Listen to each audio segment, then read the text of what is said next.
Hey, yo, welcome to another MMA grind. We Schizo Jitsu here with a UFC 313 preview.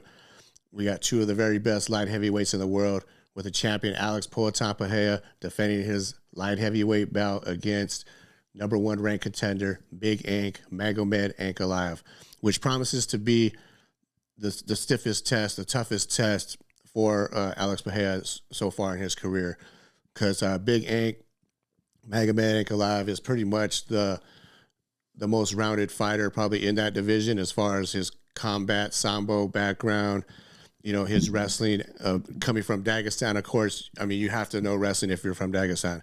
If you don't know wrestling by 8, 10 years old, they throw you off a cliff. That's just how it is. It's like Spartan culture as far as wrestling. So he definitely has that in his toolbox, in his back pocket.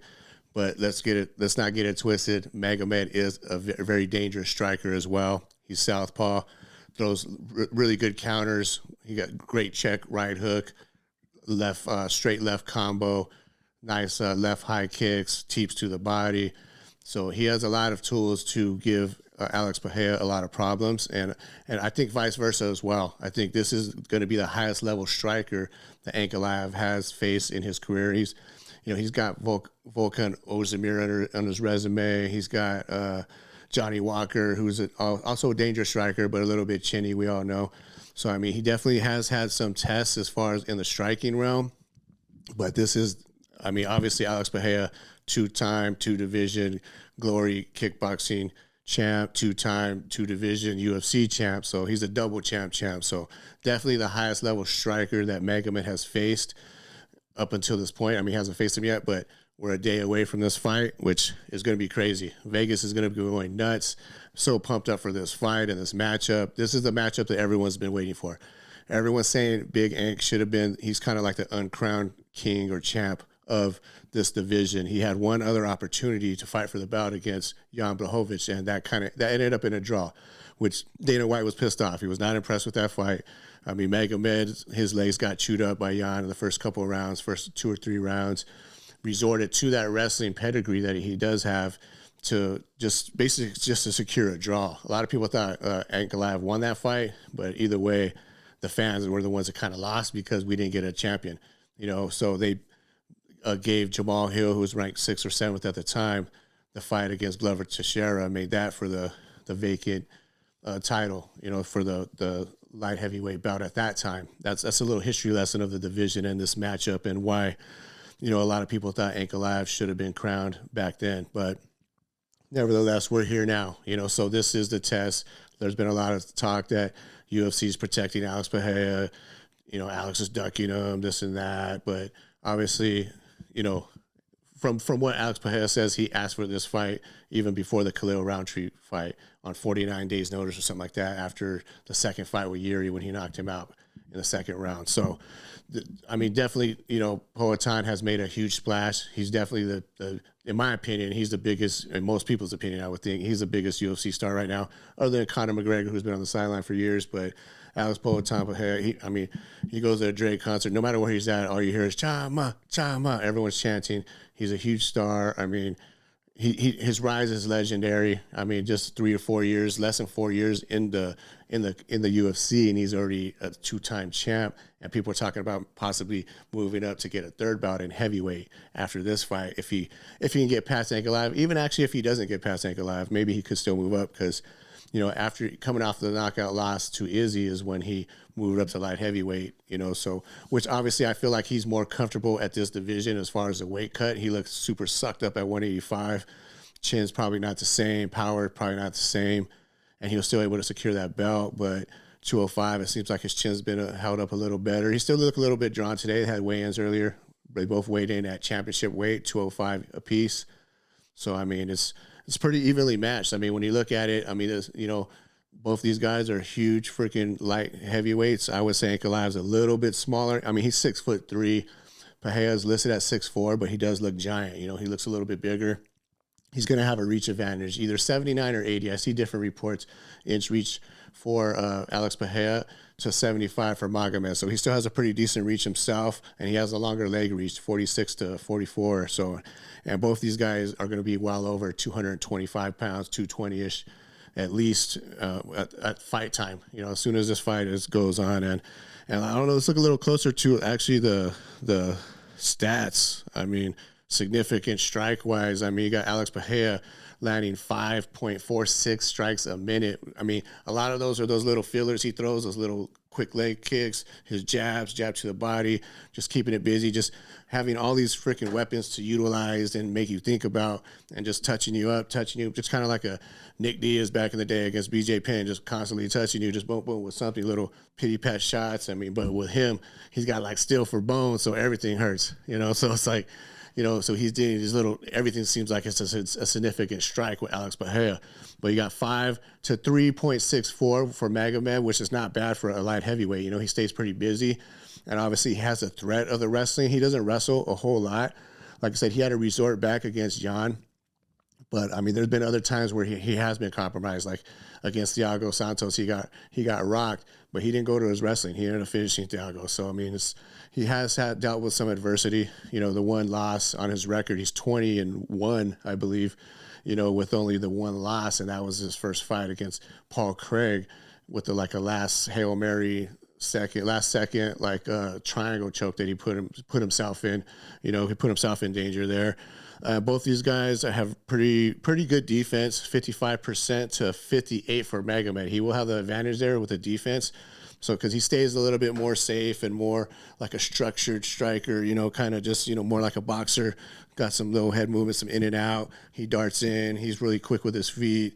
So he's very dangerous on the feet. I think a lot of people are sleeping on Ankalaev's striking in this matchup. Just feel like, obviously, Alex Pereira, like I said before, his accolades, he's been knocking out everybody. He's got big Chama power. He's got that freaking magic in his hands. You know what I mean? He's got stone. So it's like everybody knows that. So it's like, but Ankalaev, I think a lot of people are sleeping on him. He has a very good game for the stand-up. I mean, he has some vicious knockouts, those high left head kicks which could give Pereira some problems. I mean, Khalil Roundtree did land a high kick on him, like that Alex just kind of just ate, just like Chama, just ate that thing and just kept going.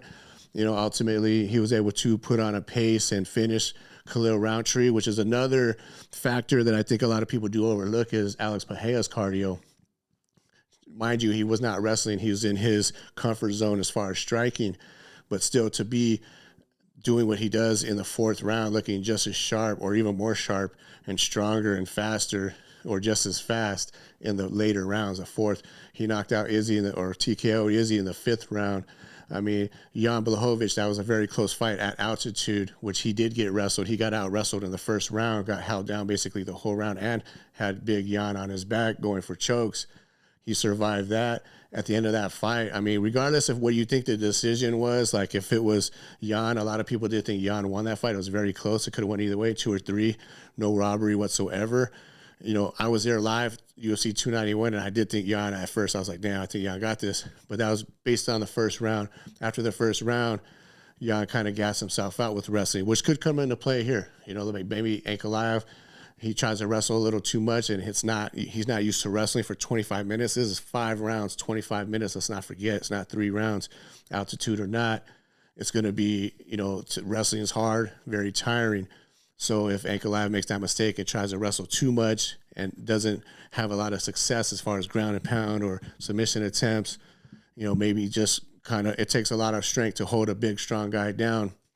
He could also zap his gas tank, and that's what I want to get back to Alex Pereira. He was a fresher fighter. Like regardless of what you think of the result, that third round, it was not trending well for Jan Blachowicz. If that was a 5-round fight, I don't think Jan makes it out of the 4th round, because he sat after when they announced the last bell rang in the 3rd round. Jan Blachowicz was sitting on his wallet for at least a good minute or two, because he was gassed, he was tired, and that I believe was from the wrestling, also the altitude, but he was initiating a lot of wrestling, trying to early at least, and then Poatan was able to bang up his leg, batter that leg, land some big shots up top. So, I mean, he put it on him for sure, striking-wise. So, I mean, I had no problem with the decision. Upon rewatching it, I thought it was a good decision. I thought Pereira did take over after the first round. The first round, obviously, Jan, it could have almost been a 10-8, but definitely, I mean, he didn't do enough damage, and he got a choke kind of in there, like more like a face squeeze, on the chin, but jaw squeeze or whatever. But I mean, still, that's, I think the only reason it wasn't a 10-8 because he really didn't have any other submission attempts and no real damage done. And that's kind of what the new rule said. You have to do damage. Just getting someone, taking them down and laying on them, it's not doing much. So, I mean, it's not as impressive in the judge's eyes and in the scoring criteria itself. But so I had no problem with that decision. But, you know, Ankalaev is a much better wrestler than Jan. When they fought, he was able to hold Jan down for the last 2 rounds to secure or to earn that draw, you know, that came out of that fight. So definitely that's something that, if we look at the keys to victory, for sure, we'll look at Ankalaev first. I think obviously pressure with a lot of forward movement on the feet, because that will kind of, maybe if he could back Alex up to the cage, it might be like on one hand, it can make Alex, it can help him defend takedowns a little bit up against the cage, but it also might help just wear out Alex a little bit and open up an opportunity with the clinch and maybe just drop down to like a single or whatever. Again, he's definitely, or trips. He could use his trips, you know, to take down Pereira. So, I mean, I think backing up Pereira it's a lot more difficult to defend takedowns when you're just on the back, or even wrestle when you're going backwards, or throw those strikes. You know, obviously Alex Pereira is always dangerous. Yuri was pressing him in their first fight and then he met a quick right hand, left hook combo that dropped him, you know, really short too, because Pereira doesn't need a lot of space to land his big shots because he's so accurate and he's had such heavy hands and strikes. So, I mean, that's something that Ankalaev will definitely have to, if he is taking him into those situations up against the cage or trying to press forward too much, he still has to keep his hands up and keep, especially this right hand, and keep it glued, you know, because he does have a tendency to drop his right hand. So it's like that could open up that left hand or even the left jab or left high kick, you know, because Pereira, like the way he knocked out Yuri, was just straight up left high kick, no telegraph, no anything, just flicked it up there. Next thing you know, Yuri's knocked out, you know, so he can knock out anybody at any time, and that's what makes him so dangerous. So I think that's the key to victory. Part of the key to victory for him is just pressure him, you know, like get him to go backwards and mix in the takedowns, obviously. You know, not maybe too much. I'm not saying spam takedowns over and over again, diving for low singles, doing all this blast double legs, because you know, those are a little bit easier to defend for somebody like Pereira because he has such good distance awareness and hips, big hips, so I mean, strong hips, so he could back up and maybe sprawl or defend those takedowns. So it might be more of a clinch style and trips and almost judo, which Sambo is. Judo is kind of part of Sambo and jiu-jitsu. So I could see those type of takedowns working a little bit better against Pereira, you know, like getting him up against a cage and knocking him off balance here and there, you know, doing that. That could be a very a key factor. And if he does get on top, just ground and pound and control. Don't get too crazy with it, like where you're going to lose position and allow Pereira to get back to his feet really fast. But make him pay if you are down there. And I think that's another thing that's kind of underestimated about Ankalaev. He does have some good ground and pound. He hits hard. He has fast hands. So, I mean, if he can get that controlled spot where he can land some big shots, then, you know, that could definitely help out and tire out Pereira, because it's going to make him scramble, maybe turn his back and give up his back or something. It will be a lot easier for Alex Pereira to make a mistake if Ankalaev is grounding and pounding and making him work on the bottom. Could tire out Pereira a lot more. Pereira, so far, he's shown that he stays pretty safe when he's on the ground, especially on his back. You know, he does a good job of just grabbing the wrist control and stifling any striking and kind of stalemating a little bit. So, I mean, he does a good job of that, and that would be in his key, you know, if he gets taken down, when we talk about that. But also just good counters on the feet and fast hands, because he does have fast hands. Magomed has quick feet and quick hands.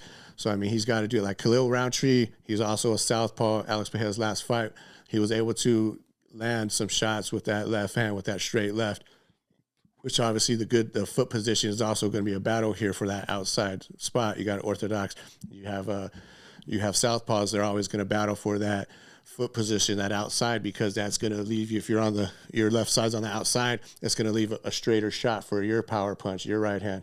If you're on the other side of the left and you're on the outside, it's going to give you that straight shot, so of your power shot. So that's something that both fighters are going to be fighting for. It's going to be that little battle that they're going to be using with their feet, scooting to their power or away from their power side, but, you know, to line up that power shot. And that's something that Ankalaev is going to have to be very aware of, because Alex Pereira's, he's not the fastest, but he's so accurate, and he throws a good jab. And if he throws his right hand, I think the quick counters is going to be a huge factor for Ankalaev. Like I said, he has a really good check right hook. I think a lot of people don't really realize that about him. Like when he is backing up or he's going forward, he has that good check right and is quick because he is southpaw. So for him, I think a good combo is obviously that 3-2. Like come boom and then dart forward with that. And I think Khalil Roundtree did have some success with that. When he throws that like a jab, it almost like you can almost throw that like a jab, a right hand, because instead of the jab, like because it's lined up, or with southpaw, the left hand instead of the right jab. So it's like because it's lined up. So I could see him leading a lot with the left, catching Pereira here and there. Pereira, like I said, he is really good at distance management. He kind of keeps his hands out there, so you got to get past all this, and the hand fighting is going to be big. Ankalaev also kind of throws his hand out there, his lead hand, so there's going to be a lot of that, a lot of feinting. So not bite on Alex Pereira's feints. I've seen against Rakic, Ankalaev, I think he didn't have really too much respect for Rakic's power. He didn't really bite on a lot of feints. He kind of just, when he wanted to go, he brought it.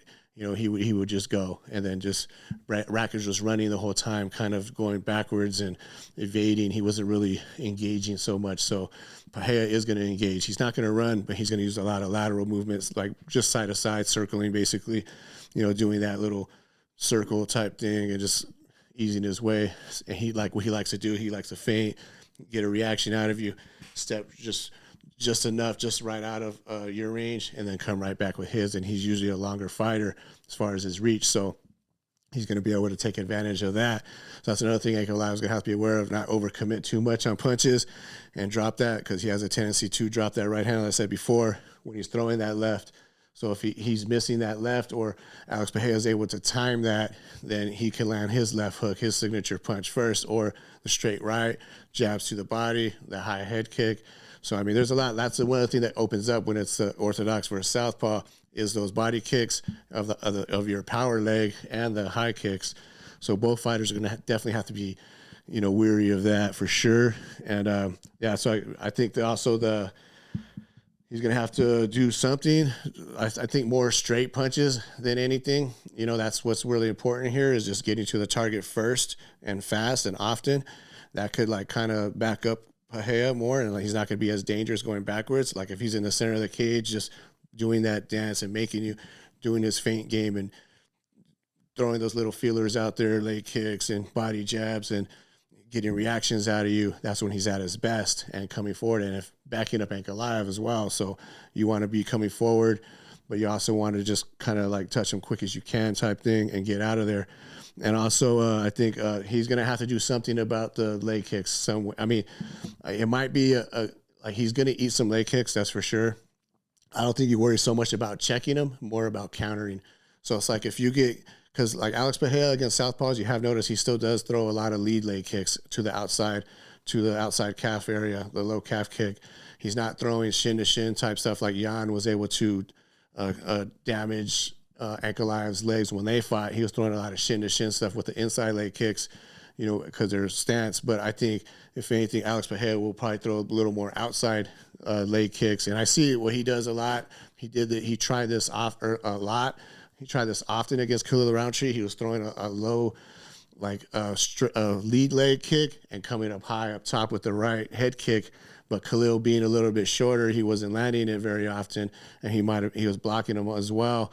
So I think with Ankalaev, he's going to have to be aware of that too. Like if that leg kick's coming, you got to be looking for your counter immediately with your left, or be ready to defend a high kick or body kick on your side, on your on that side coming from Alex Pereira's strong side. So that's going to be very. I could see Alex Pereira even maybe potentially landing one of those head kicks if he throws low and then he comes high with the other side. It's kind of like a distraction, almost like a diversion over here to make you come up here. So you're thinking where strikes is coming from, So that's one thing. Yeah. And that's it for Ankalaev's. I think is avoid and counter those leg kicks, throw some teeps to the body himself, work Alex Pereira's body. We don't see a lot of people really kicking him there. We've seen one instance where Khalil did land a nice body kick where Alex Pereira kind of just rested up against the cage after that. He did not like that. So I could see that being something as well that could definitely affect Pereira. his movement. And for Alex Pereira, it's just basically do what he does, have patience, I think, and let Ankalaev come to you more, because Ankalaev is more of a counter striker. And I think Pereira throwing those little fillers out there, trying to get reactions out of Ankalaev is going to be huge. And his feints, obviously, his feinting game, just to get those reactions so he could slide right out of range and come right back into range with his big power, which pretty much everything he throws has big power with no wind up, no telegraph, no anything. So you don't know what angle these strikes are coming from, because the way even his stance is almost just like it's just like a feint, like you don't know what's coming, like, and he'll just stand right in front of you. He's right in the pocket. He slides right out of range, comes right back, so it's like you don't know what's coming. The right hand, the left, so I mean, he just mix it up well on the feet, but stay at that safe range where Ankalaev can't counter and get in on those hips or push him up against the cage. Like, that's the thing too. If he can back up Ankalaev, that's definitely another key, because it's not as easy to wrestle going backwards, and it's not as easy to check leg kicks going backwards. So it's like if you get Ankalaev on the retreat and moving backwards, then that could be danger for Ankalaev, because then that just lets, it closes the distance and gives Ankalaev less options of how to get out of the way of these strikes. So it's like, and you don't know what's coming. So I definitely think that's a key to victory for Alex Pereira as well. Like, use his countering ability as well with timing and straight punches. Like, just like I said, like, he just slides right out of range, comes right back. That's his timing. Like, he'll touch you, and obviously you're waiting for that touch back. Use that timing to get right back in there and counter, like re-counter basically Ankalaev's counters, or beef first. Like, if he could throw that left, or even feint the left to get a reaction at Ankalaev, and then now you're countering first. You're countering before Ankalaev, or you're making him, react to that. So leg kicks obviously are just huge. What I'm saying? Like, both legs, whatever he can do to hit those legs. And he will probably have to do some inside leg kicks. I would say probably go a little higher with those, not so much the low calf area. It's a little bit like they're going to be a little easier to check, because all you got to do is kind of just turn your foot in, your leg in a little bit to check those, and it'll be bone on bone. So I would say maybe go up a little bit, that little, like, right above the knee on those inside leg kicks, just traditional Muay Thai type thing, go a little higher with those. And that could definitely impact Ankalaev and maybe even thwart some of the takedowns or forward pressure that he likes to put on, because he does like to go forward a lot. So also jab to the body, which we all know Pereira does. He uses that jab like he did against Sean Strickland to set up that big left hook. He'll keep throwing the jab to the body. Somebody as defensive minded like a Sean Strickland, he's looking to block everything or get out of the way of everything. The shoulder roll, kind of like a Mayweather. There's an analogy I've always used, like Shane Mosley when he fought Sugar Shane, when he fought Floyd Mayweather. He had success early that first round throwing jabs to the body.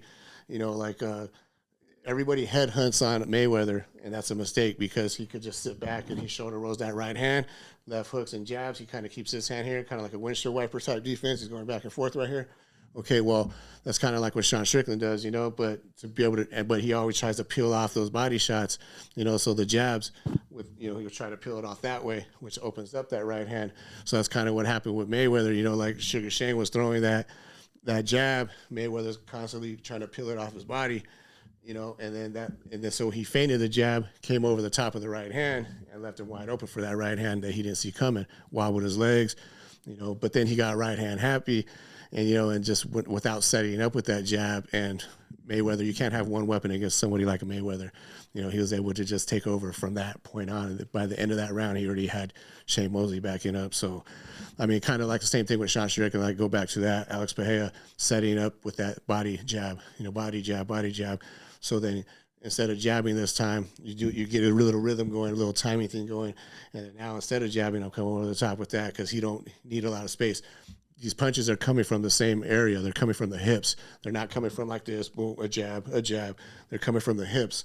So it's like, boom, it's either going to come this way, like a jab straight up, or it's going to come this way.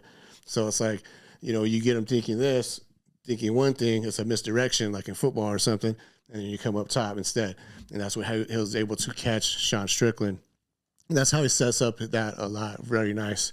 Also throw the right hand first, because he is going against a southpaw.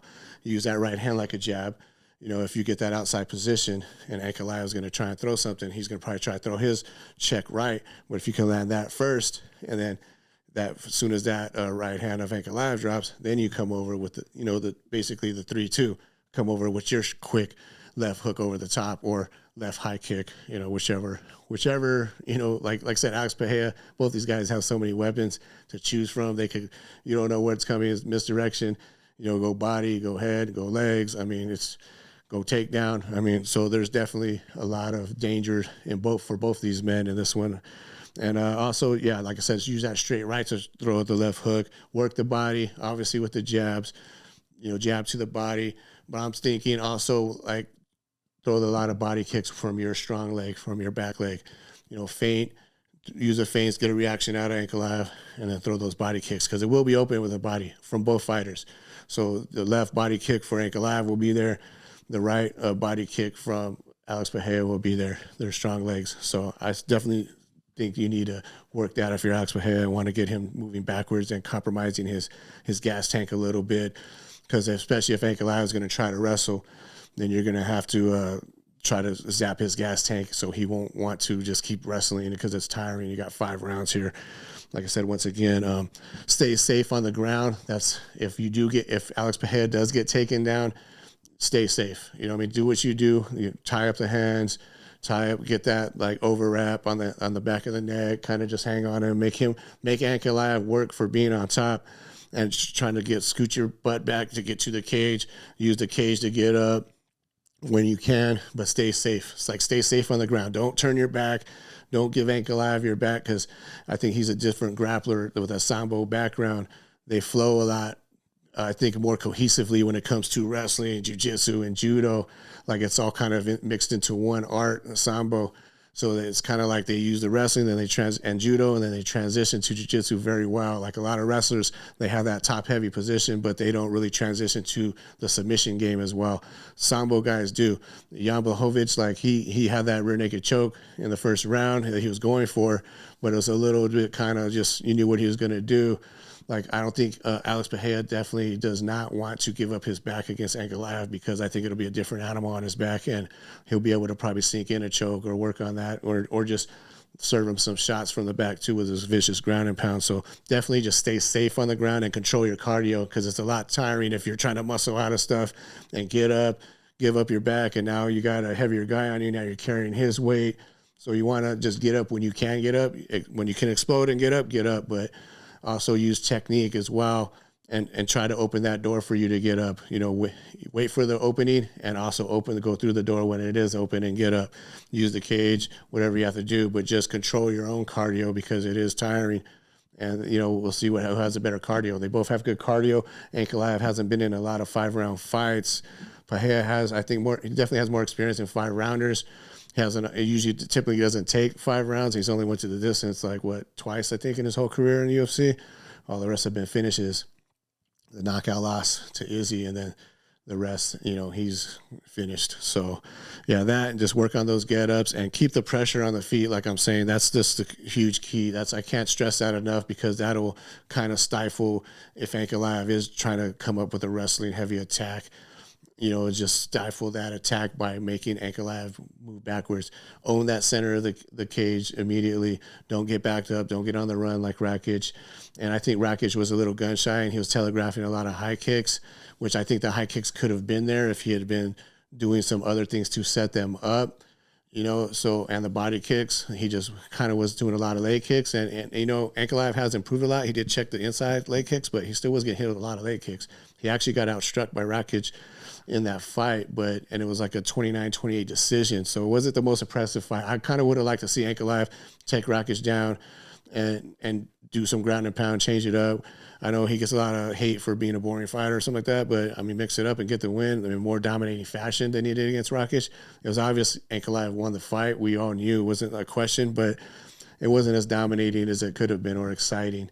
I think it would have been actually more exciting if he just took him down and beat his ass there or hit him with some vicious ground and pound, mix it up a little bit. He probably would have got the finish on the feet even against Rakic. So this is the most dangerous fight for both fighters, I think. Obviously anyone who fights Alex Pereira, they're in danger. Ankalaev has also shown he has 10 knockouts as well. So he's definitely got some power and some speed in his hands and feet. So this is definitely a dangerous fight. For my pick, I am going for Alex Poatan Pereira. I still think it is Chama time, regardless of what Big Ank was saying in the press conference. You know, he's going to send him back to the tire shop and Chama time's over, which he did kind of kill it in the press conference. He did good. He was getting booed before he even got the mic. But I still feel like Alex Pereira is going to get it done. I think Ankalaev will get some takedowns. He will mix in wrestling, and he is going to be dangerous the whole fight on the feet as well. And I think, like I said, I'm not sleeping on Ankalaev. This is the most dangerous. In that boxing range, Ankalaev is definitely going to have his opportunities to shine there, and he has power himself. And like I said, he has that sneaky right hook, quick hands with the left. And I can see that left high kick and body kick playing a factor as well if Alex Pereira is not aware of it and keep it at range. And if he pressures Alex Pereira, it could be a bad night for Alex Pereira. But I also feel like he might let the media and everybody just turn him into something he's not. He is a wrestler, you know, from his pedigree, you know, like from when he started, his base. But same time, I don't think that's where he wants to be because it is tiring. He could tire himself out by getting some early success and takedowns and just kind of think he's just only going to use that. But maybe not. He seems like a smart fighter. I mean, he definitely knows he has made some bad decisions in the fights, but I think it's just because he has a lot of weapons and it's kind of like, what am I going to do here? And he likes to stand and bang. So I think it's definitely going to be a dangerous fight. It's definitely like a 50-50 type fight. I'm not saying Alex Pereira is going to go out there and smoke him. A lot of people are saying first round knockout. I don't really see that because Pereira is more of a slower starter. So I think that, you know, Big Ank should probably use that to his advantage if he does want to implement wrestling and back up. Pereira is push the pace early, you know, without gassing himself out. Though that's the balance that you got to keep. You know, you want to push too hard, then you could gas yourself out, and it'd be detrimental to you later on. And I'm thinking more of a later third, fourth round finish. I'm thinking even fourth round, honestly, like he did with Khalil. I think, like I said, Ankalaev is going to have some success on the takedowns in wrestling. Long as Pereira stays safe, I think he'll be fine, and I think he'll get up, and I think he will find that chin, and I think he will knock out Magomed Ankalaev. Fourth round knockout or TKO is what I'm picking. Alex Pereira, and still Poatan, Chama, let's go. That brings us to the co-main. Justin, the highlight Gagey in a rematch against Rafael Ragnar Lothbrok Fiziev. Ragnar. I can see Floki in the corner, you know, it's Ragnar, yes, Ragnar. Anything for Ragnar. You know, I can see that, you know. But I love both these guys. I mean, obviously, like I said, Justin Gagey is always a fan favorite. I love Justin Gagey. He's one of my favorite fighters of all time. You know, Rafael Fiziev has that aura about him too because, I mean, let's face it, this guy's striking is ridiculous. He's a Tiger Muay Thai coach. You know what I'm saying? He's training these killers that go there. He's training them and teaching them how to strike. So it's like, you know, this guy's a freaking beast, you know what I mean, in every aspect. It is a short notice fight. He looks jacked, looks in great shape, ready for some Viking-type war, you know, but I still feel like Justin Gagey, he has a lot to prove. He took a year off after the Max Holloway knockout loss in the last second. I mean, he let his body, his brain, everything recoup, probably did a lot of mental work just to get back his mindset right. And just came in great shape. So that's the thing. He's already been in a training camp for all this time against Dan Hooker, who's probably not even as dangerous, I don't think, as Ragnar, as Fiziev. You know, so I think it'll be a little bit, Fiziev definitely could be a dangerous opponent, but I feel like Justin Gagey has already had a full training camp for Fiziev, and also just coming off a full training camp where I'm pretty sure Fiziev is in great shape. He looks like phenomenal shape. He's a great athlete. I'm sure he's coming ready, and it's not like he's just off the couch or anything like that. He's jacked. He made weight, you know, so it's definitely going to be a dangerous fight. Little car collisions throughout the fight, and it could go either way. The first fight was a majority decision, so one judge had it a draw, 2 for Gagey, 29-28. So this is a tough fight for anybody. When you get to this top level, they're super close. They're 50-50. You know what I mean? It could go either way. So I do think that Fiziev will have his moments, but because it's short notice, I think Gagey's going to have to get the cobwebs out because he might have that little tentativeness to him just because he got knocked out last time. So I don't want him to doubt himself like that. Like, hopefully he doesn't and comes out what he does, you know, and do what he does, you know, not play play it safe, but not too safe. They're more calculated. No, don't just get in a firefight with Fiziev, because Fiziev can crack, and he's really explosive. I can see him maybe get a little bit more tired later, just obviously not having a training camp and the weight cut and everything. So I feel like I'm going to pick Justin Gaethje. I'm thinking by decision again. I don't know if he finishes Fiziev. Fiziev's tough as hell. He'll be a bloody mess, and he's still going to freaking fight like a Viking warrior, you know, like straight out of Vikings, the show, Ragnar. So, yeah, I'm going to pick Justin to highlight Gaethje. I hate to see either one of these guys lose. The matchup, obviously, it's a great matchup, but I would have liked to see Gaethje against somebody else. I wanted to see him against Hooker. That was a phenomenal fight. I hate to see either one of these guys lose, because, you know, Fiziev is a little bit on a skid. He had an injury. He's coming off an injury. I'd like to see him shine, but same time, my man Gaethje, I got to go with Gaethje, man. I love Gaethje. So Justin Gaethje is one of my favorite fighters since he was in World Series of Fighting. I couldn't wait for him to get into the UFC. So, like, he's always must-watch TV, always barn burner, bangers. He has the record, I think, for bonuses, for fight performance bonuses, and, you know, crazy-ass shit, always just bringing in bangers of fights. So, yeah, that's the breakdown of both the co-main and the main. I'm not going to get too much into the main, otherwise the video will go on forever. Your boy will start rambling, and I don't want to do that. But yeah, those are my two fights. I got Alex Poatampahea retaining his belt in a very tough fight. I mean, it could go either way. And I have Justin Gaethje returning back to the win column and maybe fast-tracking himself right back into the mix. He's ranked third, so it's not like he's fell so far off after losing to Max Holloway. But, yeah, those are two fights. Don't forget to like and subscribe. Helps me out. I mean, I'm not monetized yet or anything like that, so I want to get up in there. I want to get up in the ranks with the big boys. But, yeah, don't forget, like, subscribe. Tell me what you guys think of the comments of my picks and who you think's going to win. And what's next, obviously, that's going to be another video. We got to wait and see, though, because both these guys all four of these guys have a lot of options if they get that win. So it's like we got to see what's up after this. And yeah, I can't wait. Yeah, let's get it. Let's fucking go.